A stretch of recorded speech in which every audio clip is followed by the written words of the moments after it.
이중 국적이라 할 수도 있죠. 6.25를 맞이하게 되면 총회나 교단 차원에서 구국 기도회를 갖습니다. 구국 기도회 앞에 6.25 구국 기도회라 합니다. 6.25라는 말은 이 나라 안에 이르긴 날짜요 그 일입니다. 그리고 뒤에 붙는 구국 기도회라는 말은 하나님의 백성들이 하는 것을 말합니다. 저는 오늘 이 6.25를 앞에 두고 나라를 위한 우리 믿는 자의 사명을 잠시 한번 묵상하기를 원합니다. 우리에게는 하나님의 은혜가 계셔서 하나님의 백성이 되어 믿는 자가 되게 해놓으셨습니다. 그러면서 이 땅 우리의 조국 대한민국을 살게 하셨습니다. 이 대한민국 안에 믿는 자를 택하여 놓으신 것은 믿는 자에게 그 나라를 맡기신 겁니다. 지금껏 보십시오. 이만큼 좋은 대통령 세워놓으면, 좋은 도지사, 좋은 국회의원, 좋은 시장 세워놓으면 다 될 줄 알았는데 늘 기대치에 못 미칩니다. 우리는 이럴 때 하나 깨달아야 하는 것은 하나님은 믿는 자의 기도를 들으십니다. 아멘! 그래서 우리가 기억하셔야 돼요. 나라가 힘들고 어려울 때일수록 하나님은 믿는 자에게 기도를 시킵니다. 성경의 주된 내용입니다. 전쟁을 위하여 준비하게 하시지 않고 전쟁을 위한 군사를 키우지 않고 하나님은 이스라엘 백성들에게 기도하게 하십니다.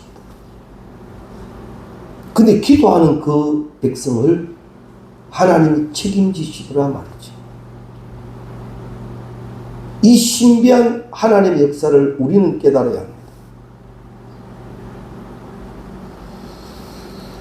지금 국제 정세는 굉장히 혼란합니다. 나만 살면 된다는 식입니다. 왜 과거에는 미국의 평화봉사단이라고 해서 우리나라에도 들어오고 어려운 나라들을 찾아가서 많이 베풀고 도와줬죠. 그래서 미국은 축복받는 만큼 베푸는 나라다라고, 베풀기 때문에 더 복을 받는 나라다라고 알고 있죠. 그런데 그 미국마저도 그 손길을 끊어버립니다. 우리가 살아야 되겠다라고 고집하는 그런 형편입니다. 한반도입니다. 시베리아에 60분의 1밖에 되지 않는 조그마한 나라입니다. 그런데 그 나라도 두 동강이 나 있습니다. 그래서 이런저런 이유로 이 눈치 저 눈치 보고 있는 것도 현실이고요. 그런데 우리는 압니다. 아무리 눈치를 보고 그들이 우리에게 대단한 것 같지만 결국 그들은 우리를 책임져 주지 않는다라는 겁니다. 자기들이 이득되는 일이라면 언제든지 등을 돌리는 것이 지금 국제 정세입니다. 그러면 우리는, 이 나라는, 모든 것이 다 어렵다고 하는 이 나라는 누구를 바라보고 누구를 의지해야 할 겁니까? 희망은 있습니다. 따라합시다. 하늘이 열려 있습니다. 하늘이 열려 있습니다. 하늘이 열려 있습니다. 지금 우리 믿는 자에게 하나님이 주시는 말씀을 잘 기억하셔야 합니다. 하나님은 대한의 기독인들에게 기도하자 하십니다. 아멘. 이걸 알아야 합니다. 이 나라는 기도하는 자들이 기도하지 않고는 회복되지 않을런지도 모릅니다. 그래서 지금 이때에 살아가는 대한의 우리들은, 특히 믿는 우리들은 이런 분명한 책임과 사명의식을 가져야 합니다. 기도는 하나님이 우리에게 찾으시는 겁니다. 오늘 아침에도 사태강대 신천지를 이렇게 바라보면서 내심 솔직히 말씀드리면 부럽기도 합니다. 어째 저래 열심히 있을까? 사실 우리 거기에는 못 미치거든요. 받아들이든 안 받아들이든 냉소를 받든 전도하러 다니는 그들의 모습은 또 다른 도전이 되기도 합니다. 한 주간을 살아가며 예수님 믿으십시오. 교회 같이 갑시다. 말씀해 보신 적 있습니까? 물론 해 보셨겠죠. 얼마 전에 대선 선거를 이래 보면서 아침 저녁으로 사거리마다 서서 피켓을 들고 이름을 외치며 노래를 부르는 그들을 보면 선거운동도 저렇게 열심히 하는데 우리 믿는 자는 그 소리가 어디까지 가 있을까라는 그런 생각도 해보기도 합니다. 이럴 때 우리 양육의 권속들은 하나 이거 깨닫고 분명히 하였으면 좋겠습니다. 지금 우리는 하나님이 기도하게 하신다. 하나님이 지금 우리를 기도하게 하신다. 우리가 기도하면 하나님은 기다렸다는 듯이 응답하신다. 성경이 다 그랬습니다. 그래서 우리가 나 개인을 위한 기도도 참 중요한 게 많습니다만 나라를 위하여 말씀을 나누는 오늘 우리는 이 나라 우리의 조국 대한민국을 위하여 기도할 사명이 있는 자라는 것을 결코 잊지 마십시오. 성경은 그 나라의 임금을 위하여 기도하라 했습니다. 아멘! 이제는 실수하는 임금이 되어지면 안 되죠. 문제가 되는 임금이 되어지면 안 되죠. 하나님이 기뻐하시고 하나님이 즐거워하시는 세워진 자가 되게 해야 합니다. 그런데 그를 위하여 우리에게 주신 사명은 기도하게 하십니다. 우리 좀 다른 차원에서 위정자를 위하여 기도합시다. 아멘. 그리고 우리의 조국 대한민국을 위하여 기도합시다. 사도 바울은요, 가는 곳곳마다 회당을 먼저 찾습니다. 회당을 먼저 찾는 이유는 거기는 유대인들이 있기 때문입니다. 사도 바울이 유대인입니다. 이 나라 백성이 바로 거기 있기에 그곳을 먼저 찾아갑니다. 그런데 그들이 이 바울의 마음을 알아주느냐? 안 알아줍니다. 오늘 새벽에도 말씀 나누었습니다만 이고니온에 가서 이 사도 바울과 바나바가 말씀을 전하니까 믿지 않은 이방인들이 그 말씀을 받고 믿는 자가 무리가 되어 나옵니다. 그때 유대인들이 그 일을 방해합니다. 못 믿게 합니다. 엄청난 해방을 놓습니다. 그러면 이제 사도 바울은 다른 지역으로 가면 우리 사람 말로 질릴 만도 한데 또 회당부터 찾아갑니다. 왜 그런 줄 압니까? 나는 이 민족을 위하여 기도해야 할 사명이 있고 전해야 할 복음의 사명자이기 때문입니다. 그래서 사도 바울은 어디까지 기도했는가 하면 내가 하나님의 책에 제 이름이 지워진다 할지라도 이 백성이 구원될 수 있다면 그렇게 하겠습니다. 간절하게. 우리 75주년 6.25 기념을 앞에 두고 이러한 마음을 다시 한번 다짐하면 좋겠습니다.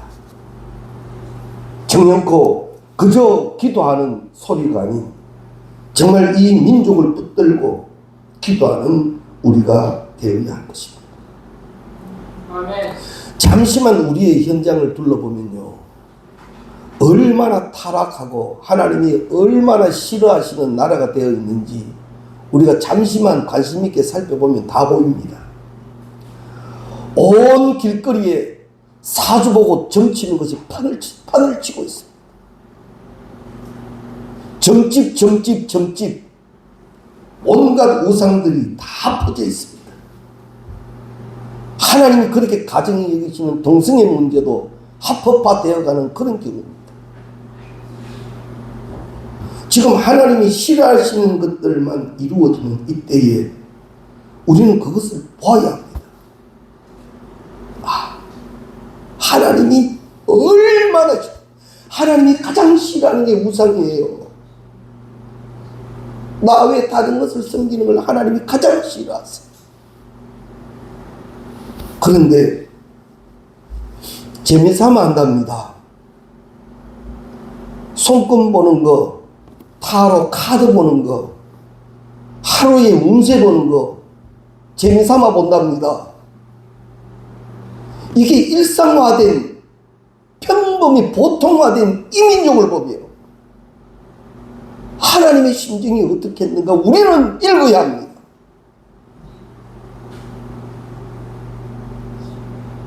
그리고 그 하나님의 소리를 들어야 합니다. 깨어있는 우리에게 지금 하나님은 이 민족을 위하여 어떻게 하게 하시는지, 눈물의 기도자가 될 수 있기를 주의 이름으로 축원합니다.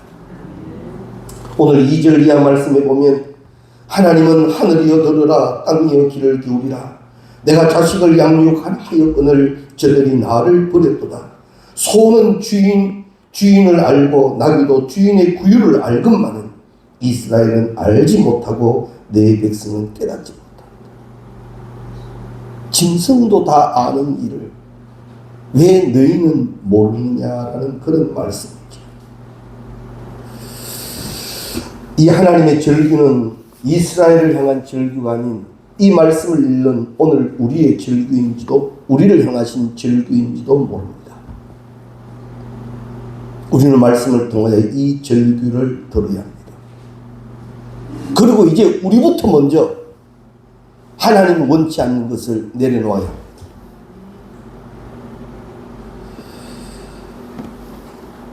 야곱이 딸 디나가 강간을 당한 후에 자리를 옮길 때 그 식솔들을 모아놓고 그럽니다. 이제 모든 장식구를 다 떼어내어라. 그리고 그것을 다 묻어버립니다.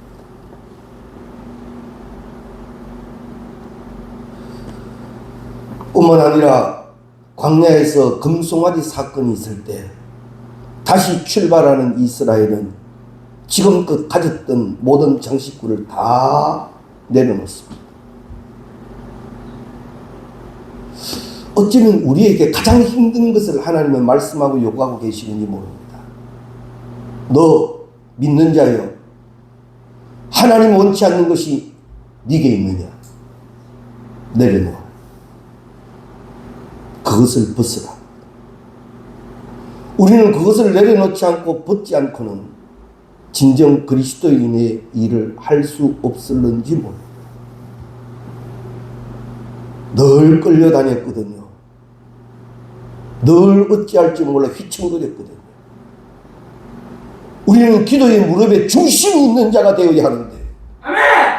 지금 무엇했느냐라는 거지. 나라를 위하여 기도할 제목을 도전으로 받으시는 사랑하는 성도님 여러분, 이제 나부터 거룩하라 하신 하나님의 음성을 정확히 들으시기 바랍니다. 내가 거룩하니 너희도 거룩하라. 주중에 읽었던 책 가운데 이런 내용이 있습니다. 지금 한국의 기독교인들은 본 계절만 알지 여름도 모르고 가을도 모른다라는 그런 내용입니다. 줄거리가 어떻게 풀려질 것 같습니까?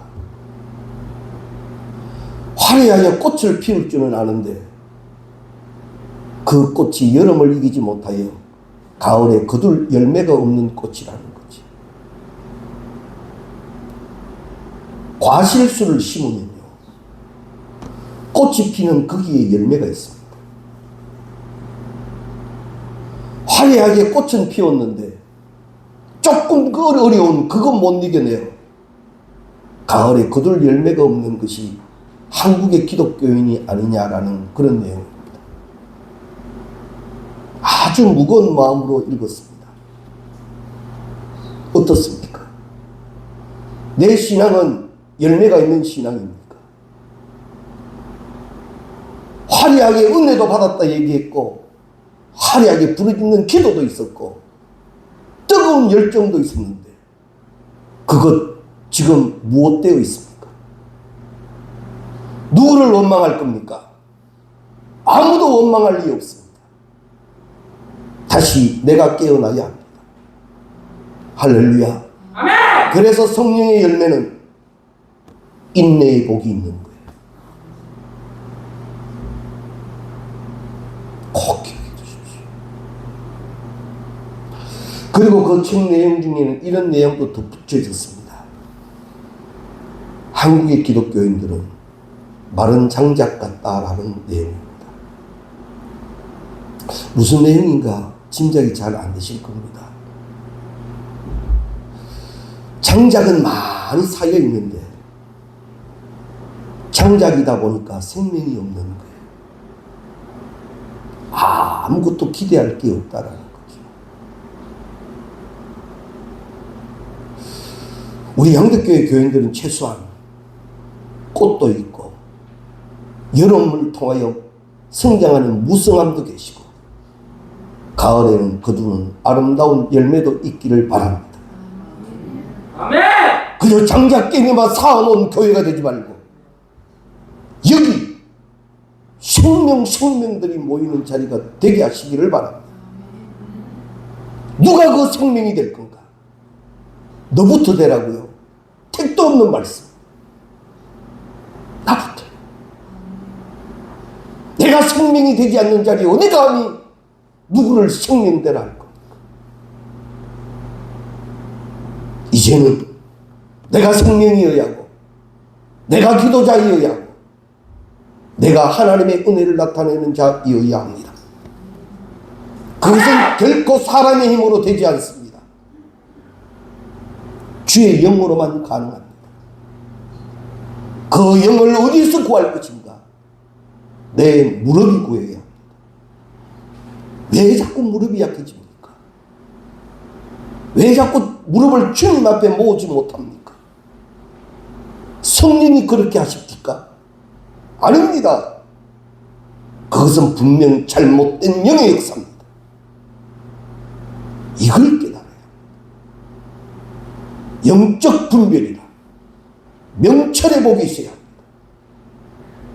정확히 깨닫고 하나님이 나에게 요구하시는 그것을 찾아 감당함이 있어야 될 것입니다.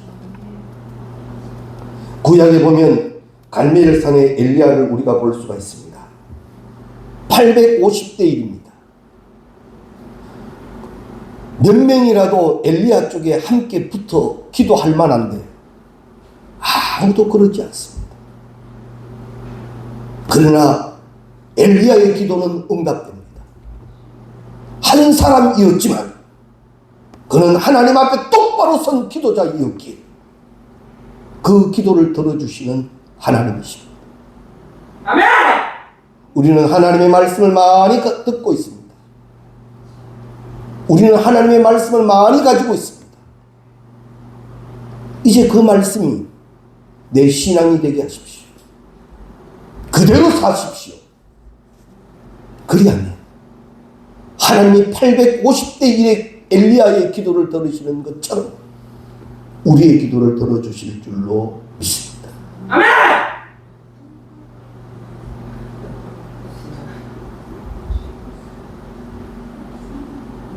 영적 분노가 있어야 합니다. 거룩한 분노. 우리의 주적이 무엇인 줄 알아야 합니다. 내부에서 총질만 하는 것이 아니라 우리의 주적이 무엇인 줄 알아야 합니다. 우리가 싸워야 할 것이 무엇입니까? 우리가 정령껏 붙들고 기도해야 할 것이 무엇입니까? 이것을 정확히 알고 신앙생활되는 우리가 될 수 있어야 합니다. 아멘! 그리고 성경은 더하여 가르칩니다. 그 일을 감당하기 위하여 빛과 소금이 되라. 아멘. 여기서 빛이 되라는 말씀은 참여성을 얘기합니다. 우리가 세상의 빛이라고 했기 때문에 우리는 세상 속에 존재되어져야 합니다. 그 속에서 빛으로 존재하는 그 정체성을 유지해야 합니다. 너무 쉽게 무너져 버립니다. 그리고 절대적으로 변질되지 말아야 합니다. 너무 쉽게 동화되어 버린다라는 말이죠. 아멘!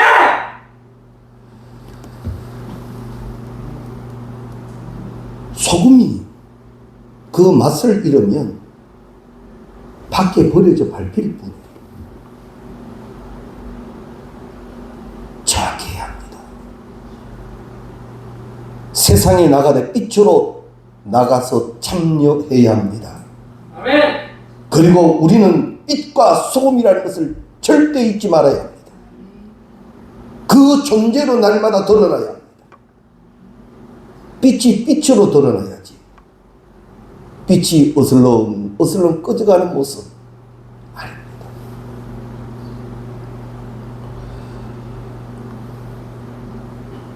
절대 연약해지거나 변질되어져서도 안 됩니다. 그리고 빛된 우리에게는 명령하십니다. 빛을 발하라. 그 사명으로 살아라라는 거죠. 영적 비만은 왜 생기는가 하면 그렇게 충성되지 못하고 그렇게 사명적이지 못할 때 영적 비만만 생길 뿐입니다. 우리가 육신적으로도요, 이 다이어트를 굉장히 중요하게 여기지 않습니까? 이 뱃살 좀 넣어보려고 온 영상을 다 찾아봅니다. 정보도 굉장히 많습니다. 이렇게 한 달 정도만 하면 뱃살이 들어간답니다. 아는 정보만 가지고 들어갑니까? 그대로 해야지. 그대로 해야 그 정보가 나에게 온전한 것이 된다는 말이죠. 예수가 누구이신지 모르십니까? 성경이 무엇인 줄 모르십니까? 하나님의 영의 역사가 무엇인 줄 모르십니까? 다 아시지 않습니까? 그러면 너희는 그렇게 하라. 이제는 말씀대로 성령이 깨닫게 하신 대로 순종되어지는 우리가 꼭 되시기 바랍니다. 아멘! 내가 이 믿는 자의 자리를 온전히 지켜나갈 때 나로 통하여 내가 있는 곳이 복되며 우리의 포항 더 나아가서 우리의 조국 대한민국이 하나님의 은혜로 지켜지게 될 줄로 믿습니다. 하나님이 주목하시는 첫 번째 대상은요, 우리입니다. 하나님이 주목하신 첫 번째 대상은 그 백성입니다. 하나님은 이 대한민국 안에서 믿는 자를 먼저 보고 계십니다. 너희들이 어떠하냐? 네가 어떠하냐? 하나님은 그거 먼저 보신다. 이제 참 믿는 자로 다시 거듭날 수 있기를 주의 이름으로 축원합니다. 아멘. 나의 정체성 말이죠.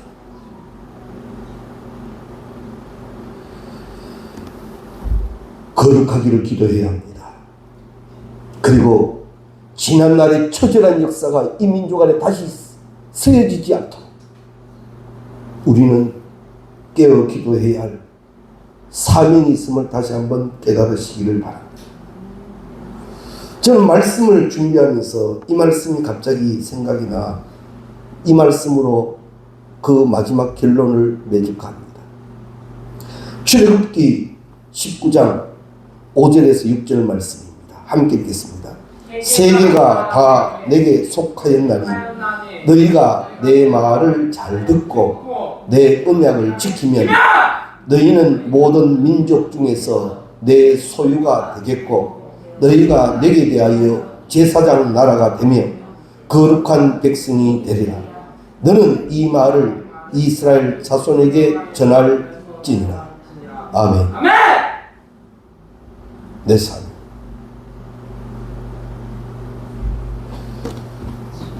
내 자리가 어딘 줄 정확히 아십시오. 어슬렁거리는 자리도 아니고요. 휘청거리는 자리도 아니고 하나님은 지금 내 자리에 내 무릎 보십니다. 정확히 기도의 사명을 다시 한번 깨닫고 그 사명으로 다짐하고 깨어나는 우리가 꼭 되시기를 주의 이름으로 축원합니다. 기도드리시겠습니다.